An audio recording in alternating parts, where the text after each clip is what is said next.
This is Draconian Combat, episode 74 with Jacob Phillips. How you doing, Jacob? I'm doing well, man. How about you? Man, I'm doing good. A little bit hyped off last night's fight. It was a good night of fights. Oh yeah, for sure.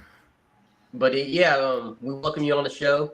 You want to kind of give people a little short intro, who you are and what you do and everything like that? Yeah, yeah, for sure. So my name is Jacob G. Phillips. I'm based out of Tyler, Texas. I do a little bit of kickboxing here and there over at Ethos, there with Adrian.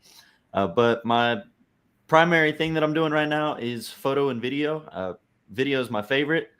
I've done a little bit of video for Adrian and Cody from our gym as well. I've done some videos for them for social media. I work for a media company during the week, but I also do stuff for myself as well. So uh, hopefully today I was planning on hopping on and just talking about why I think social media is important for fighters and getting into some of that. And yeah, that's really it. I'm the guy behind the camera making the fighters look cool. Dope. And actually, I think this is a good episode too because I think I myself and just fighters in general should be using their social medias more, but not just more, but correctly. I think there's smarter ways to use your social media. I think myself, I'm still learning smarter ways to use my social media and grow. So let's start off with as far as marketing. How do you market yourself as far as with social media and things like that? Getting your name out there and just building your own brand. For myself or helping other people do that? Let's talk about both of them actually, because you do both. So let's start with yourself first, actually. For myself, honestly, the thing that has helped me get the most leads is literally just carrying my camera around places, because the amount of people that are like, hey, what kind of camera is that? What do you do with it? And just people that start conversations just because I have a camera in my hand, that's been huge. Obviously, I market myself on social media a little bit. Word of mouth is huge, having other people give recommendations. Whenever I make something and people share it, that's huge. So for me, it's been pretty easy to find work when I'm looking for it. And then working for a company throughout the week makes it pretty easy because they do the hard work and they tell me where to be and what time, and I get to show up.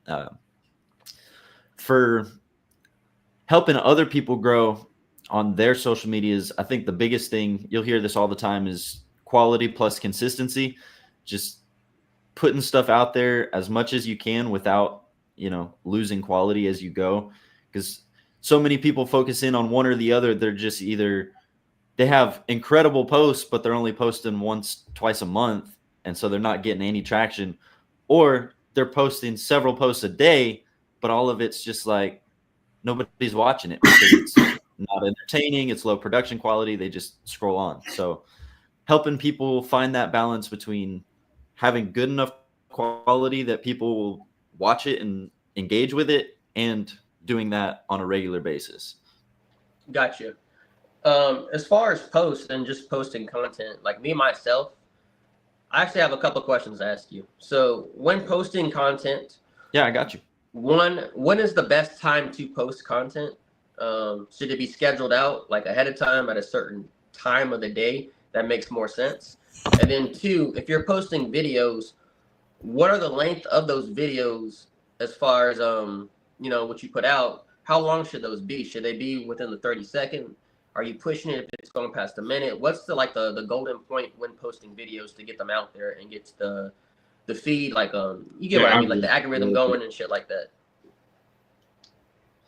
Yeah, for sure. As far as timing on when you post, some people will say it doesn't matter. Some people will say it's everything. If you go into your analytics on either Instagram, Facebook, wherever you're posting, a lot of these apps will actually show you when your audience is most active on the app. And so a lot of people say kind of the golden timing to post is about 30 minutes before your audience's most active time. So if 95% of your audience is active at 1 p.m., post it at 12:30. But if your post is like a really good post, I don't think timing matters quite as much, because even if not as many people see it right when it drops, if people are commenting, sharing, engaging with it, it's going to find those other people when they get online anyways. So timing, as far as when you post, I don't think matters quite as much. If your audience is based in the US, I wouldn't be posting at like 2 or 3 a.m. just because if all of your audience is in bed, you want it to hit some people right when it drops, but I don't think that's everything. As far as timing of like video length, typically that 30 to 60 second, I mean, it does depend on what you're posting and the story that you're trying to tell. But attention spans are so short. So Right. if you're going over a minute, I'd say you're probably really pushing it. Um, I think that 30-second to 45-second mark is probably as long as you'd want to go. If you're doing just like, we do a lot of fun videos, like where we're trying to just get views and get engagement pretty quick. Those we'll try to keep, 15 to 30 seconds.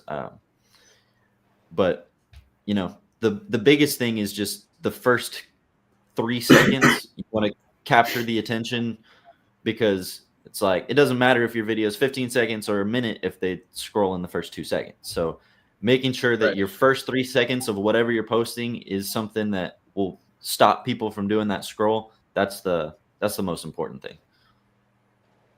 Gotcha. Before I move on, Adrian, did you have anything you wanted to say? What is your favorite thing about what you do and your least favorite thing about what you do? It's a good question, man. I think my favorite thing about what I do is just getting to engage with people. It's really cool getting to be behind the scenes, because we work for a lot of local businesses, restaurants. It's cool to capture fighters, but it's like whatever we're doing, getting to be behind the scenes and capture other people being passionate about their craft. I think it's really neat. You get to learn a lot about a lot of different businesses. You get to learn a lot about a lot of different industries, and it's just really cool to not only get to learn, but to get to capture other people being passionate about what they love. Least favorite thing I have to do, I don't love the editing portion. There's a lot of people that love it. There's a lot of people that hate it. I don't mind it. I'll do it when I have to, but it's not my favorite. I think a lot of it also has to do with the fact my computer is super slow, and so that just makes anything I have to do on my computer 10 times worse, because I'm having to deal with a slow computer. So hoping to upgrade that soon. But yeah. Yeah, same here. Yeah, I would say for myself, I'm probably not on your level, but yeah, editing is definitely tedious, especially if you're really into what you're gonna put out. Because I'll admit, sometimes I'll put out something real quick, but then sometimes I'm really taking my time with it, and those times where I'm really taking my time, it can be very tedious. Mm-hmm. So yeah, For sure. I definitely like the end result opposed to actually going in there and doing all the edits and things like that. As far as what you do, when did you get started? Like, what sparked your interest, and then yeah, what sparked your interest in doing this? So growing up, I always had this crazy dream of like wanting to be a YouTuber. And so I was watching all these YouTubers and seeing like what they were using, and just noticing a clear difference between like a full frame quality camera versus an iPhone. And I was like, I want to get a good camera someday, and I want to take all these photos and videos. And my dream was like to build everything for myself and to be the guy behind the camera, which I still enjoy. But about 2.5 years ago, I got my camera and started trying to make videos, and they weren't great. So I ended up not even posting them because I didn't love it. But it was just fun having a camera in my hands and getting to learn it. And I went to a Christmas party, and I met a couple people that saw I had the camera with me, and they were like, "Hey, do you do photos? Like, we're looking for somebody to take some photos for us." And I had never taken photos of anybody besides myself with my camera, but I was like, I want to learn. So I asked them, I said, "Hey, if y'all have got a few hours, we'll do a photo shoot completely free. It'll be good for me to learn what I'm doing, and y'all get some free pictures out of it." And so we went out and took some pictures, and I was like blown away with how I did.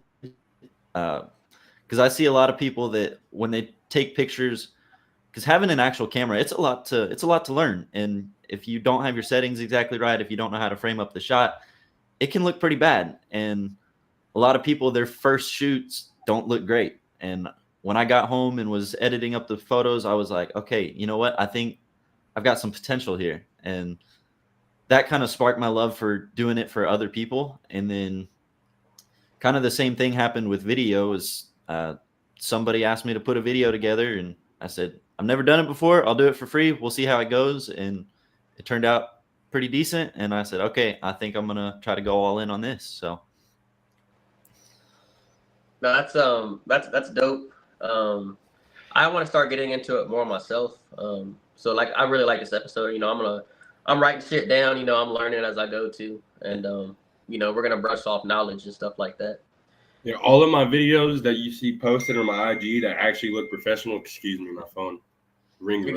We're all made by Jacob over here. So all of my good-looking videos are all made by Jacob. He does a really good job. I definitely we're gonna touch on a bunch of stuff on here, and then I'm gonna touch on some stuff outside of the podcast, just to hit up Jacob, just to learn some more stuff like that. Sweet. One thing I want to know about, because I think we've been doing this show for close to 2 years now, and me and Harrison talk about it a lot, is monetization. Do you want to talk about that and how, you know, people could kind of find their niche in the algorithm to start that snowball effect to build off their platform? Yeah, I'll be fully transparent. Okay. I don't know a whole lot on the subject because like my personal pages aren't monetized yet.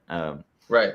And I haven't worked directly with anybody with a large enough following to be monetized directly from the platforms.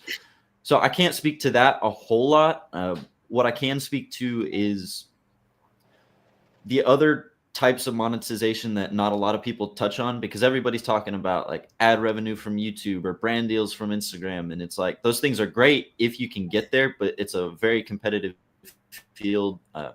Trying to grow a page, everybody's worried about follower count. And I think there's a lot more to follower loyalty than there is to follower count, especially with the algorithms right now. Like, on most platforms, followers aren't even really doing anything, especially YouTube and Instagram. It's like people with these massive subscriber counts or follower counts are posting and getting very little engagement. And there are guys that literally have 10, 15 subscribers and their videos are blowing up just because of the algorithms right now.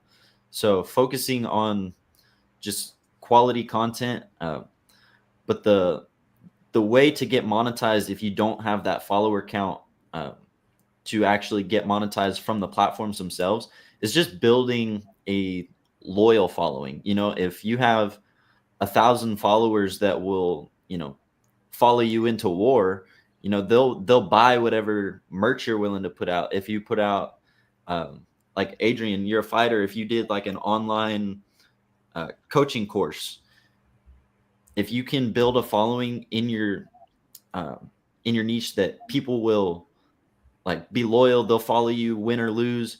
Those are the types of people that will buy from you. And so you might not be getting monetized from the apps, but you're getting monetized from your following. And so a lot of that also comes down to when you're running these pages, it's like you have to know how to market yourself. You know, how you have to learn the business behind it. You know, a lot of people don't realize that trying to run social media it's more than just a face and a camera. You know, there's a whole business aspect behind it. And so learning to build your business alongside your audience, I think that's kind of the biggest thing. And so I did not mean to cut you off. I apologize. No, you're I good, have bro. a question that like branches about that. So as a fighter myself, I only got 4 fights right now. But I feel like I have a decent enough fan base. Do you think right now someone like me who doesn't have a huge following but wants to start practicing it and wants, you know, social media to market them, I guess, do you think it would be good to get a social media manager at this level? Or do you think you should wait until you're kind of already more, I guess, like kind of settled in, kind of maybe like 20,000 followers before you start looking at something like that? Or do you think someone who's at 800 followers could start investing into like maybe a media manager right now? I think it really depends on just personal situation and how your budget is, what you're willing to spend, because the algorithms are ever changing, and the online world is just there's no guarantees. It's like you can do everything right, you can check every box, and still something might miss. And so that's the hardest thing when we're trying to help people build their social medias is like you can have an amazing video, you can post it at the right time with the right hashtags, like everything could be great, and it'll just flop and you won't necessarily know why. And so if you have that money and you're like, man, I really want to go all in on building my social media, great, invest it, use it. Um, if you don't like the process of filming, editing, doing all that stuff yourself, and you want somebody to take that over for you, go for it. But if you're kind of like, you know what, I don't mind filming my own videos, or I don't mind doing my own edits, or I don't mind posting. It's like if you enjoy it, great. Like keep going until you feel like it's getting overwhelming. Um, if there's certain aspects you like about, so say you really want to be hands on your Instagram when it comes to like engaging in the comments, the DMs, when your posts go out, your caption writing, all that, but you just want somebody that can do the filming and editing for you, you can do that. So it's like you can pretty much find whatever you're looking for, and it's just all about how's your budget, what you're willing to spend, and what your expectations are. I've been trying to make more content, excuse me. I'm trying to record a day in the life.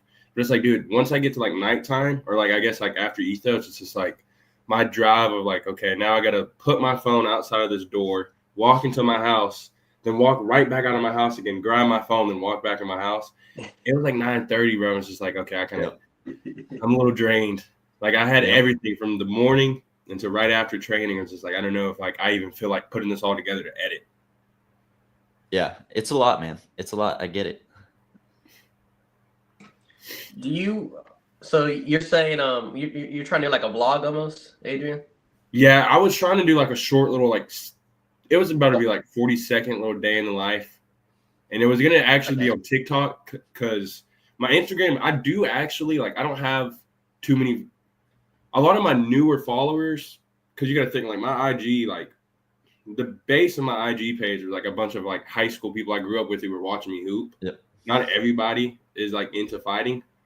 So my new loyal fan base might not show on my following count, but I do have like a decent enough fan base where I can post on IG. But I really was trying to get in the TikTok world a little bit just because there is so much algorithm. Like it is not every post you're going to make on TikTok has the potential to get a lot of views, but I feel like if I did like a little day in the life and from what my algorithm has shown, like I posted one of Jacob's videos on my TikTok and it did really well. I got like 500 likes. I know I can build off of that a little bit. It'll probably be easier to do that on TikTok than if I post that on IG.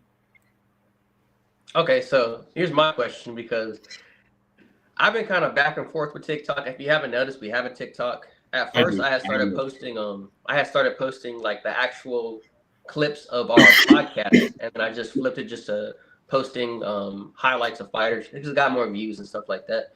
Maybe I'm older, so I haven't really stuck to TikTok consistently.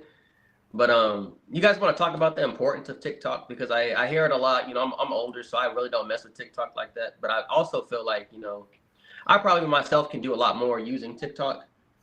I just jump in every now and then. I'm never consistent with TikTok like I am with YouTube, Instagram, and Facebook. Yeah. TikTok is great because when you're putting stuff out, and I don't want to misspeak and say something wrong because I haven't really studied the TikTok algorithm lately, but from what I've noticed with it, like when you're posting on there, it's going out to people that don't follow you. So it's like automatic organic reach. Okay. And so I don't know, all the ins and outs. I'm not a huge I think we lost TikTok person myself. I do like throw on my G is always all good. Yeah, you're good now. I think we got you back now. Sweet. My strategy personally is just always I post on Instagram, TikTok, Facebook, YouTube. I even throw my stuff up on X, formerly Twitter. I throw it on Instagram, Threads. Like I throw it everywhere just because, you never know. It could do terrible on every platform except for one, and it goes viral. It's been really funny looking at my analytics on the last couple of videos I've posted for myself, because it's like I'll post on Instagram where I have the biggest following, and I'll probably get like the most amount of likes on Instagram, but the fewest amount of actual views. Then I throw it up on TikTok and I get like the most views but the fewest likes. And then I throw it up on YouTube and it gets like the most engagement. Like it doesn't necessarily get the most views, but people are commenting, people are liking, and it's like kind of the best all around. So it's just funny seeing how they all work differently. And the way I see it, like if one takes off, great, then you can throw all your chips into that and focus on building that, and still don't forget about your Instagram, don't forget about your YouTube. But if TikTok's taken off, start really going hard on TikTok and trying to grow that, and then eventually you can bring some of those TikTok followers over to your other platforms. So I hear what you're saying. That's actually smart to do. I guess I never really looked at it like that. If you're tend to take your time and make content, you might as well push it on all platforms regardless. And then, like you said, there might be some stuff that kicks off on TikTok, YouTube, Facebook, Instagram, all differently, or Threads, like you were saying, X. But at least you got them all in these different places, and then one of them might go viral on one of the different platforms, and you can kind of go build off of that. Adrian, I want to ask you about TikTok. You seem to be a lot more engaged with TikTok. You want to speak on the importance of using TikTok? Well, I feel like for me, why I like to use TikTok is because of what Jacob said earlier. Even though people don't follow me, people are going to see it, especially if I use the right hashtags or what's trending at that time or certain sounds are going to be trending. One of my most popular videos, it really only got popular because of the sound. Like the sound is what made it popular. It wasn't the best edit. I don't even think it was honestly that. Like Jacob made way better edits than that the edit, but that sound is what made that TikTok blow up. So TikTok is a whole lot of variables that your account could have 10 followers, but you can just make your first post and boom, it just blows up. And I've seen that happen a lot. So on TikTok, because of how many people are on it, and the people are just going to sit there and scroll all day, bro. There's people that scroll on that app 12 hours a day. They're bound to see your video. If they're into the UFC or they're into Peyton Talbot or whatever, and they just keep scrolling, they're going to see my video that has hashtag UFC and Peyton Talbot in it. So you just have to use the right hashtags. You got to know what's trending, and you just have to kind of fit in the trend a little bit, but kind of make it your own spice, because I want people to know who I am and what I do. So I like to fit in the trend, but still make it about me a little bit. And then also another thing is the audience on TikTok. Like I kind of want, like, if I could get a bunch of people who've never watched fighting before, but they see me and they like my personality, whatever, and that gets them into it, that's a bonus for me, because that means I'm going to be able to sell tickets. It's going to help me get better fights. It's going to help me get more eyes on what I do. Yep. Got you. So what you're saying is like TikTok. I mean, you did just say it, but with TikTok, when you're putting content out there, it's not just being thrown out necessarily to people who you follow, but it's thrown out to a bunch of random people as well in quantity. And like you're saying, people are on TikTok all day. All they have to do is swipe and stuff like that. Eventually, people are going to come across your content, whether you're just getting a quick view or interactions. You're saying the probability to greater reactions is going to be on TikTok, because my most viewed posts on anything or any social media has always been on my TikTok. Yeah, I definitely have to utilize it a little bit more. Like I said, I'm a little bit older, so I don't mess with TikTok, man. I mean, I made it because I know it's popular, but I haven't really gone 100% into TikTok like I done with Facebook, with YouTube, with Instagram. So I'm gonna start pushing it on TikTok as well. Not just posting highlights, but posting clips of the podcast. I think that's the most important thing I need to start pushing out on TikTok, is posts of our podcast clips. TikTok also offers very cheap promotions to promote your video that do work. I've only paid for it one time. I've done it on IG and TikTok. On IG, I paid for the first video that Jacob made for me, and I think it ended up getting like almost 3,000 views. Mm-hmm. It did really well, But on TikTok, when I paid for that promotion, I think I ended with like 40,000 views. So and it was only $5. It was only $5 Damn, that's not bad at all. 2 days. For 2 I spent days, $5 on a beer. it shows up kind of like it kind of shows up as like an ad or like a promotion. Okay, but it's still like they're just scrolling on their FYP and it'll pop up and it'll let them know, like, even if you're not into the UFC, you've never seen fighting a day in your life, this person paid for a promotion and we just put it on your shit. So it's still a view. Even if, and who knows, that person might get into the UFC and they might be like, wow, Adrian Mumphrey's my favorite fighter. You know, like I feel like being able to get that new generation, that new Gen Z people to kind of follow you is going to help you build your media in other aspects. Gotcha. And that's something I want to touch on real quick, because I feel like for a lot of people just don't really care about social media, and they're like, you know, if I'm a fighter, if I'm going all in on fighting, why should I really worry about social media? I think exactly what you were just saying, Adrian, is huge. If you look at Malcolm Wellmaker, he was going crazy on Instagram, and he was making all these posts about he was doing welding before and how he wanted to quit his welding job to pursue the UFC. And so he had a massive following going into his UFC debut. He showed out, did really well.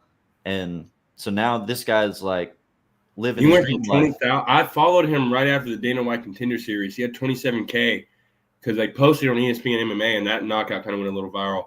After his fight before Montino, he went to like 80K, and after that Montino fight, he went from 80K to 160K. That fast. Same thing happened with Peyton Talbot. He had like 30K, and then he did Cameron Simon like that, went to 90K, and then when he knocked out that guy last June, he went from 90K to like 200,000. So it's just like, and he also had that, like, the TikTok fan base. Like, there was a lot of people who've never heard of Peyton Talbot or any UFC fighter, but they saw him, and they kind of just saw the way he was, and it made them get into fighting. So that's another thing I'm trying to do too. If I can get people who've never watched fighting to start watching me, and I'm the reason when they got into that sport, that's going to benefit me in the long run. Yeah, 100%. And a lot of brands, and I think Dana White himself has even made some comments on this, like, your social media presence and your following matters to these brands more than, you know, your actual time in the cage. And so you could be a great fighter, you could be, you know, moving up in the rankings, but if nobody's really like excited to watch you fight, if nobody's turning on those fights just because you're the one that's fighting, you know, brands are going to be a little more reluctant to offer you anything. And that's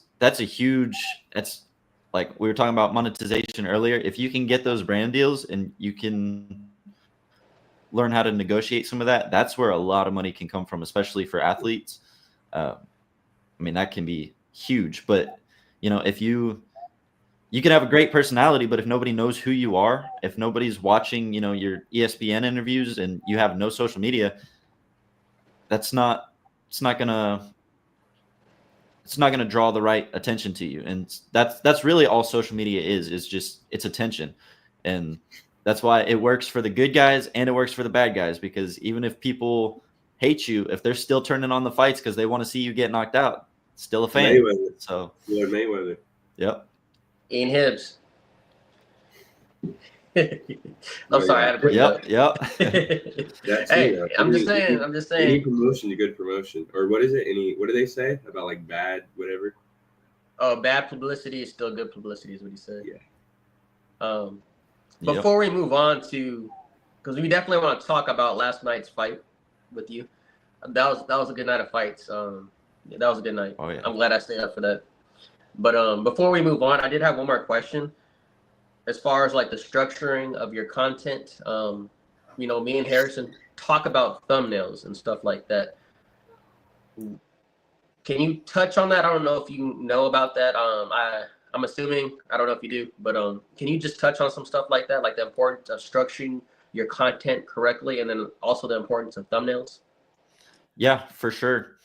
Thumbnails are, so there's a weird trend happening on YouTube that I'll touch on in a second, but for the longest time, thumbnails have been considered, you know, one of the biggest things that you should focus on, because especially like on YouTube, or if people are scrolling your feed on Instagram, it's like that thumbnail of your video, and if you're on YouTube, the video title, those are the two things that determine whether or not somebody clicks on your video. So you can have an incredible video that offers a ton of value, but if nobody clicks on it, it's not getting you anywhere. And so a lot of people will tell you, like, focus on your thumbnail, make sure you have a good thumbnail and title. Like, those are the things. A lot of people actually will do their thumbnail first and plan their whole video around their thumbnail. I've tried that a few times. I don't love it as much because something ends up happening in the filming process, and I'm like, you know what? I should change the thumbnail. But everybody has their own process, but thumbnails are huge, especially on platforms where, they're gonna see the thumbnail before they ever see your video. And so YouTube especially, but there's a weird trend happening on YouTube right now where I don't think it's ever happened before, where a lot of people are actually getting these insanely viral videos, and their thumbnail is literally just a screenshot from the video. And the video is something simple, like That's what I've been doing. they're sitting at a table just talking to the camera, and the thumbnail is literally just them looking at the camera. Yeah. Like, the thumbnail is basically absolutely nothing special. There's not even any text on it, and these videos are going super viral. And I think a lot of that is people are getting tired of these just super processed, fake feeling Clickbait videos. A lot of people, there was a clickbait era a little bit too. I think people got annoyed. There was a huge clickbait era. And so now people are really just craving that authentic, genuine content where they feel like they're sitting at the table with you. They feel like you're their friend, and that they're just having a conversation. And so that's blowing up right now on YouTube. There's a lot of people that, the title is just something simple. It's literally, title is whatever they're talking about, and they're just having a conversation, and it feels like you're just sitting down right there with them. And so as an athlete, especially, like, connecting with your audience and making them feel like you're approachable, like you're somebody that they know, I think that could potentially be really huge right now. Got you. And I want to actually ask you, and we'll move on after this to the actual fights, but can you give me an example? So let's say I'm about to make a post. It's going to be about Paddy Pimblett and Ilia Topuria. And your best words, how would you think that the thumbnail should be as far as the picture and any words in that thumbnail? What would be the best way to go about that thumbnail if I'm posting a video about Ilia Topuria and Paddy Pimblett? Gotcha.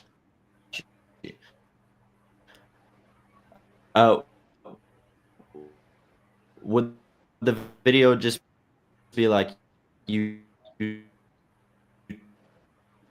breaking up a little bit.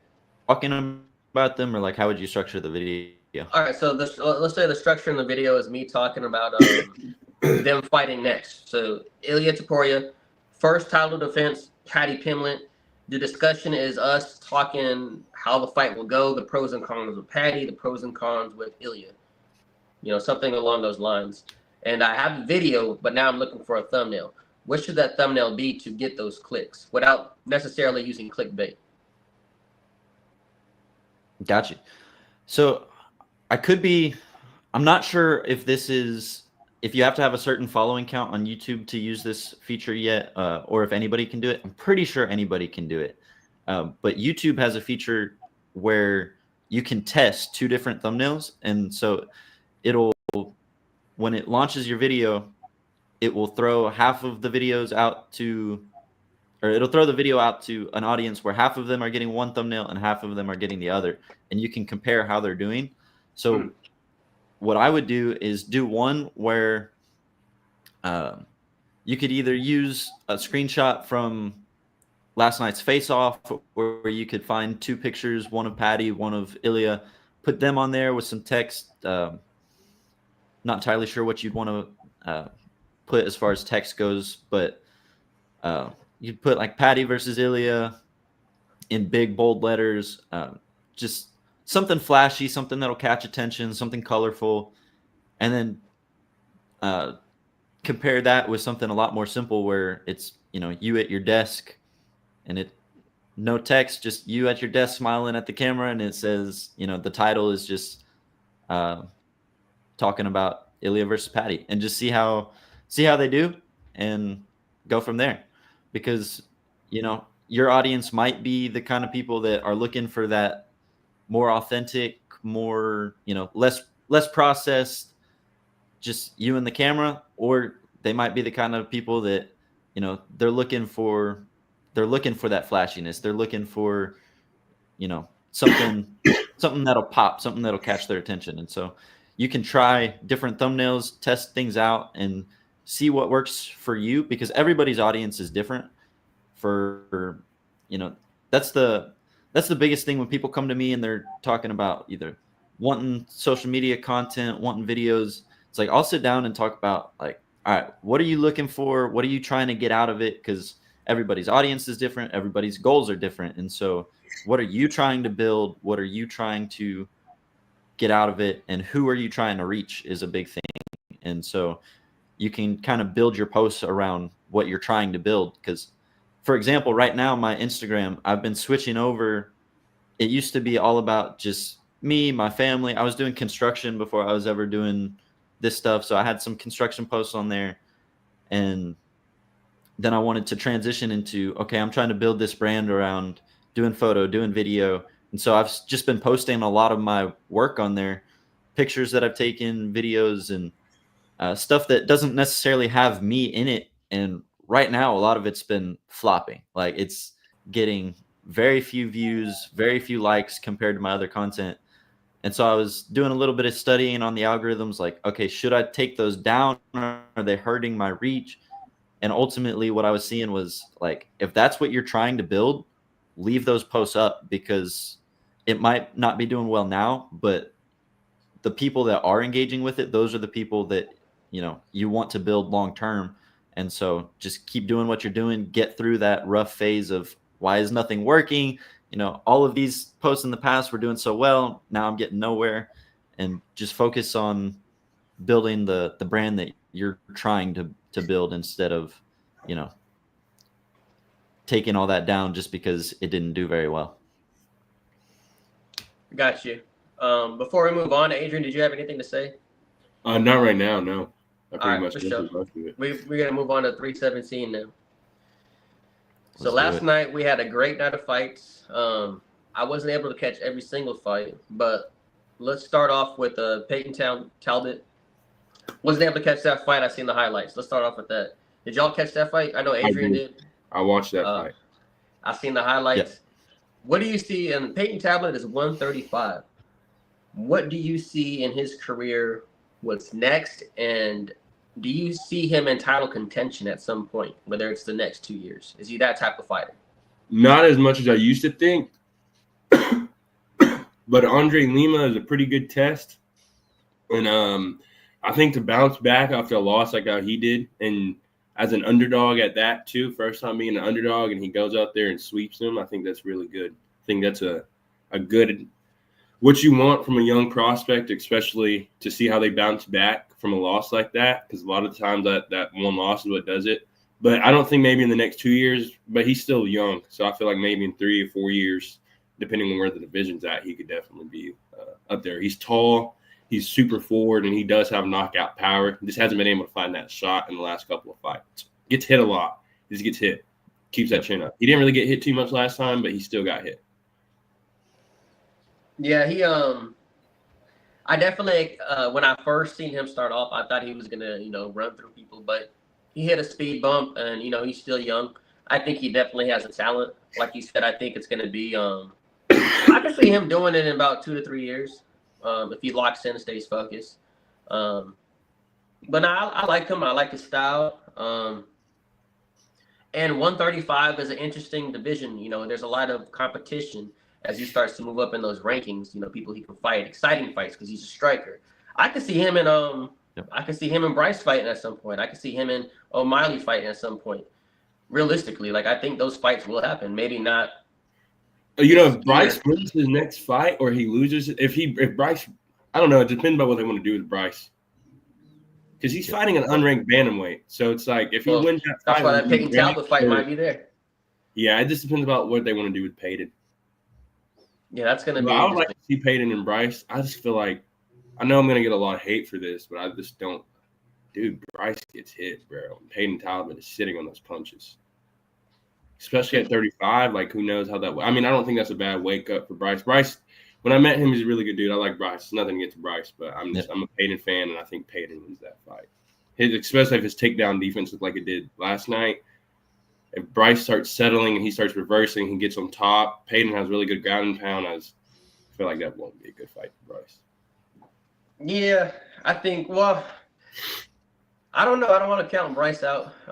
I do think that Peyton Talbot's striking is probably better than Bryce's, but we don't know what Peyton Talbot will be like dealing with Bryce's pressure as far as and well, Bryce will be on the back foot though. That's the thing. Bryce is gonna have to grapple off his back leg because he won't be going forward at all. He's not gonna go forward in that fight because Peyton's longer and Peyton only ever goes forward. That's why he got taken down his first fight because he just walks you down.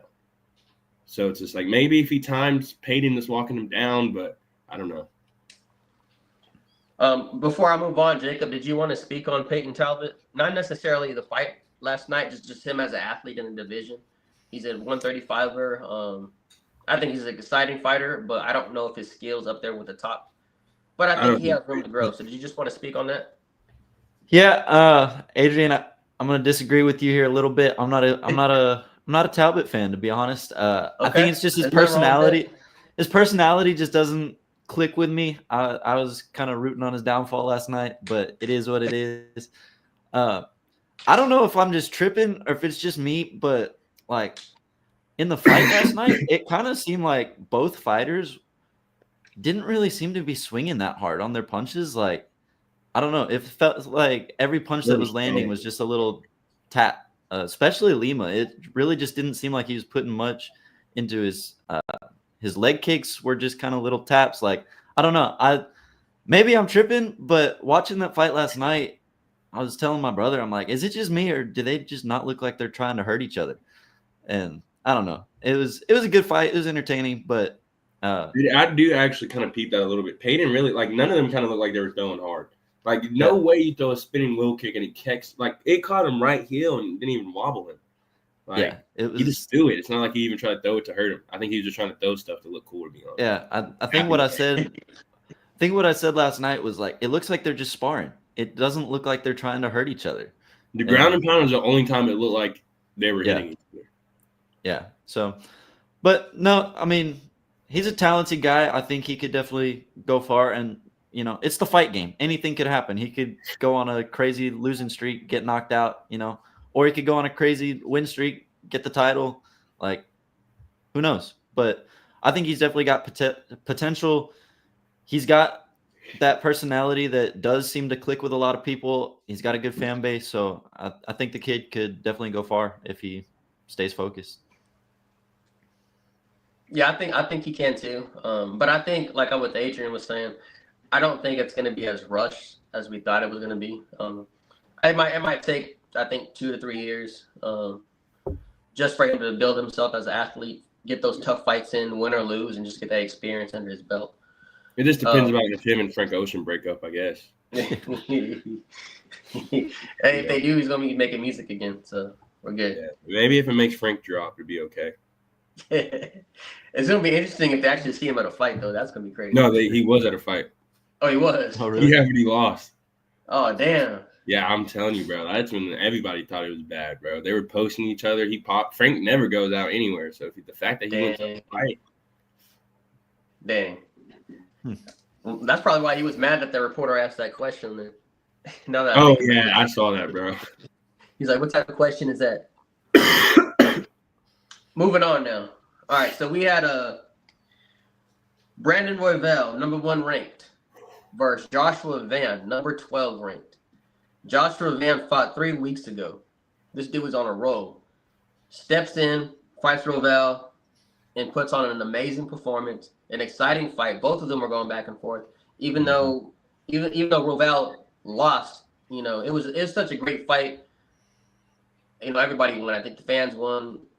respect to Royval, but the obvious superstar that night was Joshua Van. Let's talk about the fight. Let's talk about what's next. What do you guys think about that fight last night? It was insane. I don't think I sat down, really. I was on my feet the entire time. I was just jumping. I felt like DC. I was just jumping up in the air. It was crazy. Yeah, Joshua Van, he has very good boxing, and I love his counter shots. He just always finds that pull, and it's like, bah, bah, bah. And Royval was getting in there, but the thing I is, love Royval. I mean, I kind of feel for him a little bit, bro. I thought he was going to pull off a really close decision. That's what I was telling people. Like, I wanted Van to win, but this it being on short notice and how much of a dog Brandon is, I thought Brandon was going to win like a really close decision. man, I'll be honest. I thought Royval, he was going for it, no matter what the optics looked like, he was going for it. Yep. I think Joshua Van just had more pop, dude. He had more pop in that punch, and when he was landing, he was landing. Mm-hmm. And it would throw Royval off a little bit. And then at the end of that fight, I think it was just obvious who the winner was. Once Jacob, Royval got dropped, I knew. It was super close until then. It was like, honestly, bro, I think that's what won Joshua Van the fight. I feel agree. like he was still winning that third round, but I feel like that was what won him the fight. Was that was an insane drop. Caught him with that right hook. I went crazy, dude. Yeah, that was especially just to top it off because it was just an overall good fight. What are your thoughts on the fight last night, Jacob? I loved it, man. It was crazy. I was a little surprised every round when they were showing the significant strike numbers. Like Royval was landing a lot more than it seemed. Like he was getting in the pocket, throwing, but every time Van would hit him, it was very obvious what was landing for Van, and Royval didn't really have that. And I like Royval. I hope he bounces back from this for sure. But yeah, especially when he got dropped, I was like, man, it could go either way. But after he got dropped, I'm like, that's it. He lost. And man, Van's impressive. I'm very excited to see where he goes from here. He's only 23 too. I know, dude. That's crazy. And I think he's only been fighting, they said, for like 4 years. 5 years? That's even crazy. And I think, if I'm not mistaken, is that 4 years including amateurs? So like he just had a fast run, I think. They said he's just been training for 5 years. Yeah, I think he's just been fighting like multiple times a year, and then fast forward 5 years later, he's in the UFC. That usually means not a long career though. Like he probably won't be fighting when he's 35, 34. Maybe, but maybe definitely not like 30. Like he's not going to be fighting at 38. Not especially the way he fights. Because he's been in some wars already in the UFC. Yeah. Like, he's been in some wars. He might not have to get that paper. That's what I'm saying. Like, dude, if everything works out in my favor, I could see myself retiring. I'm 20. I'm gonna be a little realistic, like 35. Right.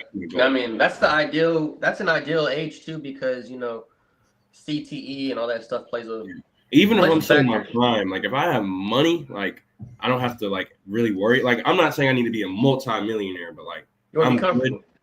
And then I'm not gonna fight. Like there's no point. Yeah, I think the ideal thing is to be comfortable as a fighter, where you're not stressing. You don't have to be a millionaire and be able to retire, on your own. Before we end the show, I do want to talk about the main event: Ilia Topuria versus Charles Oliveira. I expected Ilia to win. I didn't expect him to do exactly what he said he was going to go out there and do in the very first round and knock him out. I did not expect that.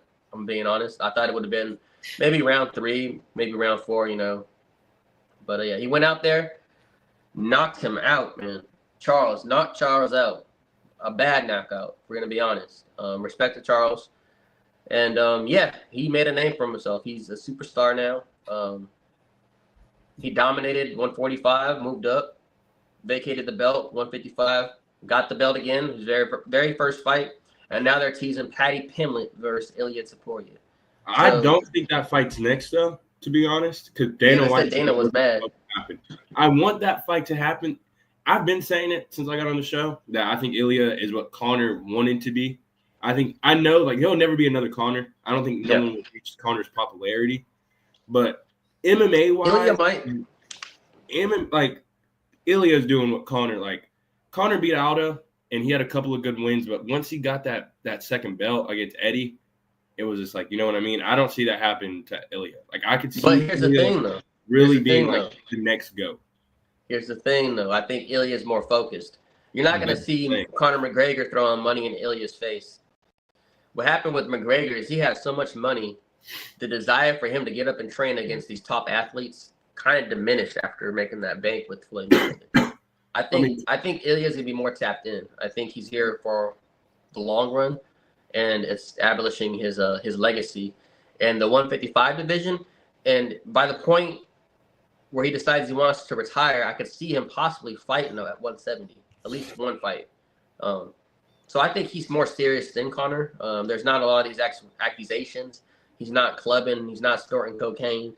I like Conor, but we're just being honest here. He's a little bit more focused, a little more locked in. Yeah. I don't think they'll be the next Conor McGregor. He'll be Ilia Topuria. I do think he's going to be moving that needle, though, especially if he's beating these fighters. And I'm talking about not just the Paddy Pimblett fights. Those are the fun fights. I'm talking about like Armin. He starts beating these fighters, Armin. The ones in the division that people fear, really, they don't want to fight. That's going to really, establish his name in that division and just as a fighter. But Jacob, what are your thoughts about last night, about the fight, the results? Dude, and,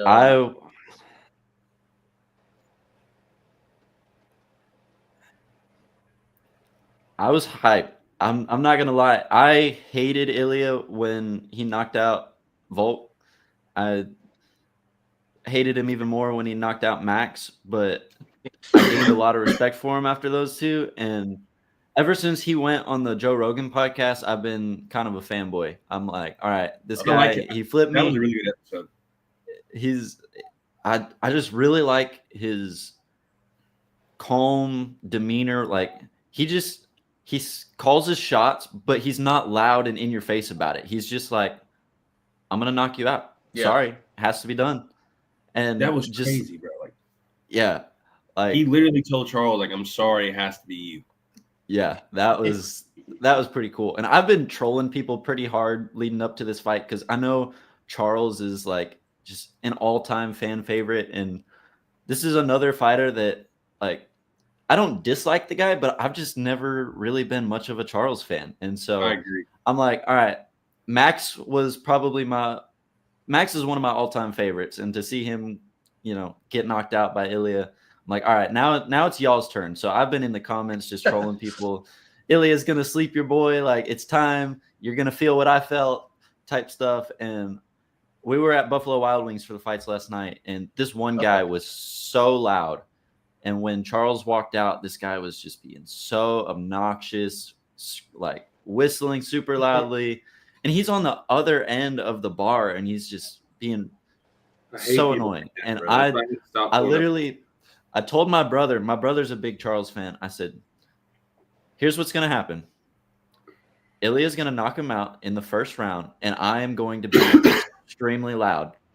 And my brother's like, nah, he's not going to knock him out in the first round. I'm telling you, dude, first round knockout, it's going to happen. And, dude, Charles looked he looked like he was about to fall asleep just in the back before the fight even started. And so I was like, after the weight cut, it looked like he had a rough weight cut. And I don't know. I was feeling Ilya first round knockout. Like, anyways, it happens. I told my brother, I said, when it happens, I'm going to be extremely loud. I got extremely loud. And the guy that was being loud about Charles, he ended up getting up and walking out as soon as it happened. And I was like, yes. So that's why I had to stop going. I've been trolling people. I got into it. I've been trolling people in the comments after the fact. Like, I don't know. I'm very impressed with Ilya. I'm excited to see what he keeps doing and like his undefeated record, 2 belts, no losses. Like this guy, he could very easily go down as one of the best of all time if he keeps doing what he's doing. So. And he's still like 20 something, right? He's like 27, 28. He's still young. He's young and he can afford a loss eventually. Like it's 17-0, 2 belts. It's like even if he goes out and does get his first loss, he can bounce back from that so quick. So it's like I'm very excited to see. I want to see him versus Armin. It would be awesome to see him versus Islam eventually if that can happen. No, I see why Islam's running. Like Beefer, like Mm-hmm. do y'all really want to see Islam versus JDM? Because I swear to God, I've never heard anyone say like, "Oh, I want to see Islam versus whoever the 170." I've never heard anyone say that. I've never heard anyone say that. Like Islam made that up. No one has ever said, "I want to see Islam go up and try to go for double weight class." I've never heard anyone say that. Well, he didn't move up until Taporia moved up.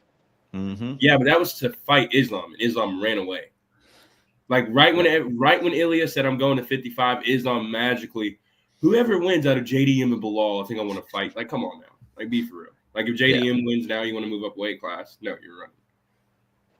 Like, I think Islam is running. I never liked Islam. I don't even think Islam is really like. I know this is crazy to sound. I just don't think he's that good. I like Islam. I think he's good. I think him versus Taporia at 155 will be a competitive match. Mm-hmm. I think he gets chinned. I think he gets chinned. I don't think it'll be competitive. I think he gets chinned quick. You think he gets chinned? His you don't think the grappling's going to play an effect, though? No. Not against Taporia. No, I think Taporia's good. I think Taporia can defend takedowns. I think he's really good on the ground. I think Islam takedown? I think, dude, that fight would show. I never thought Islam was number one pound for pound. I don't care. Like, people were saying John Jones not active. It shouldn't matter. I don't care. I still thought John Jones was number one. I just don't like. I know I sound like an Islam hater, but his striking against Charles didn't look that good. Like, I get that he dropped him and subbed him. Now we saw what Ilya did to Charles. No. And then I just don't know. Like Islam and Makano, he beat Volk on short notice. The first time he actually fought Volk, it was a really close fight that I felt like he lost. Right. Mm-hmm. Like, I don't think he's really had like a win. Like, he fought Makano on 1 day's notice. Who did he defend the 55? Like, when did he defend against the lightweight with a real camp? I mean, he pretty much cleared out the division, except for Taporia when he moved out. So I mean, he beat Dan Hooker and he beat Bobby Green, but like he beat Armin a long time ago in a really close fight. Well, that fight was supposed to happen, but Armin hurt his back. Yeah, and I feel like, I mean, he's 29-1, but I do think Islam is like, I think the Taporia fight will finally show everybody what I've been saying about Islam. I believe Islam has that. I mean, I believe Taporia definitely has the hands to put him out. But there's that gray area with the grappling, I think. And that's what's going to be interesting because supposedly Dana White wasn't happy. He wasn't there when Joe Rogan needs to stop telling everybody to bring fighters in the fucking the ring. Mm-hmm. Like he's the boss. Apparently Dana White wasn't there. He wasn't happy about it. And I think what they're trying to do is I think they want to line up that Armin fight immediately with Taporia. Because it just makes sense. It just makes sense to make that fight happen. That's obviously the bigger challenge on paper for Taporia. Yeah. And Patty, one more fight. Give him Justin Gaethje. Make him fight Justin Gaethje. Winner of that gets the title shot. So they have to. I think, in my opinion, instead of jumping into it right away like they did on Miley, they should build it up. Let Taporia fight Armin. And that's gonna be a good fight in itself, and that's gonna be the one that makes sense and the most challenging on paper. And then have him actually tested against somebody a little bit more harder, Justin Gaethje. And if he gets past Justin Gaethje, I mean, you can't deny Patty that title shot at this point. I believe you can deny it a little bit. I mean, him beating Michael Chandler. Michael Chandler is obviously a good competitor, but he's not on that. You know, it's Michael Chandler, man. Yeah. Like. You touch his chin a few times, and well, their situation. It's not like Justin Gaethje. Like they set Michael Chandler up. Like they were even like Michael Chandler said he was like overseas drinking when they called him for the fight. So it's I didn't hear about that. Yeah, he said he was on vacation, like drinking when they called him for the fight. Yeah. I knew he was losing after that. Like I had Patty win it, and I don't even like Patty. I'm 50-50 on it.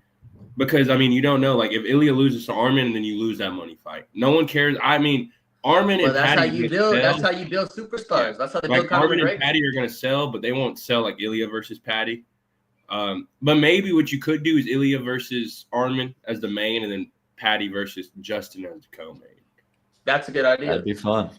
I think that's a good idea, and I think that's That's what Well, should happen. apparently Justin Gaethje said he's going to retire if he doesn't get a title shot. I forgot about that.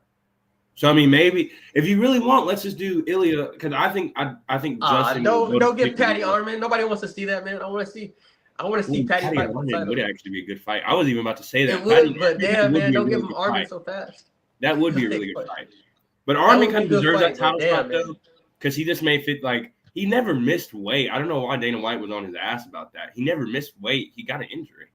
Like, was he supposed to fight with an injury? Like, oh, you want me to fight the number 1 pound for pound fighter and my first title shot with an injury? You know, Dana White does not give a fuck unless you're John. Yeah. Yep. He never missed weight, but the fact that he was as a backup fighter and as a big as a 55er he is, he just made weight. I feel like he kind of deserves a title shot. No, he most definitely does. Before I close out, did any of you guys have any comments you wanted to talk about as far as what we were talking about earlier or just recently? Just have the open floor for anybody to say anything about anything, to be honest. Go check out Jacob on his social media. If you're a fighter and you want a video, he gives the best videos, best promotions. I love Jacob's work. Everyone should go check out his work for sure. Okay, let's talk about that. Yeah, as we close out, Jacob, let's tell the people where they can find you, you know, how they can contact you. If they want any videos, any promos done, you know, where do they go? And any shout outs to anybody, you know, just to close out the show. Yeah, for sure. If you're trying to reach me, best place is Instagram. I'm probably the most active on there. If you just look up Jacob G. Phillips, just like it is on here, that's where you'll find me. I'm on pretty much every social media platform everywhere. So, you know, you can find me on anything, but I'm the most active, most approachable on Instagram. So hit me up there. As far as shout outs, Adrian and the other guys at Ethos, haven't been there in a little bit just because I've been in kind of a weird spot trying to transition jobs. I was doing construction before this, like I said, and now I'm doing this full time, and it's been great, but a little stressful financially. So had to make some sacrifices, but I'm hoping to get back to Ethos here soon. Yeah, but I think that's about it, man. All right. So everybody, please reach out to Jacob if you want any content or just want to know anything about building yourself as a fighter using your social media. This was a great episode. We appreciate you coming on, Jacob, and we hope to have you back on again, whether it's for another show or just a watch along. You feel me? Just to have you back on the show again. So we appreciate it. Yeah, that'd be fun. And yeah, thank you. And yeah, this is Draconian Combat, episode 74 with Jacob Phillips. We're out. All right. Take it easy, Jacob. Bye, y'all.